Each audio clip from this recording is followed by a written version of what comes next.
Najaf Ali health care में खुश आमदीद और मैं हूं नजफ अली। खावंद को अपनी मर्दाना ताकत के लिए ये 5 घरेलू नुस्खे लाजमी करने चाहिए।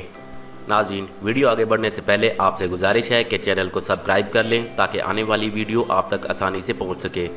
नाज़रीन, तो 5 नुस्खे ये हैं।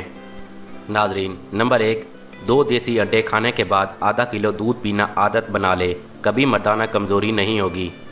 नंबर 2, रोज़ाना गर्म दूध में 2 चम्मच शहद मिलाकर पीने से जिनसी कमज़ोरी ख़त्म हो जाती है और तौलीदी मादा गाढ़ा होता है। नंबर 3, नीम गर्म दूध में ज़ाफ़रान मिलाकर पीने से मर्दाना ताकत बेहतर हो जाती है। नंबर 4, 10 ग्राम देसी घी के साथ 1 केला खाने से और बाद में दूध पीने से भी मर्दाना ताकत में इजाफ़ा हो जाता है। छुहारे दूध में मिलाकर पीने से जिनसी कमज़ोरी दूर होती है और टाइमिंग बेहतर हो जाती है। नाजरीन, अगर आपको हमारी वीडियो पसंद आई हो तो प्लीज़ लाइक और शेयर करना ना भूलें और चैनल को सब्सक्राइब करें ताकि आने वाली वीडियो आप तक आसानी से पहुंच सके।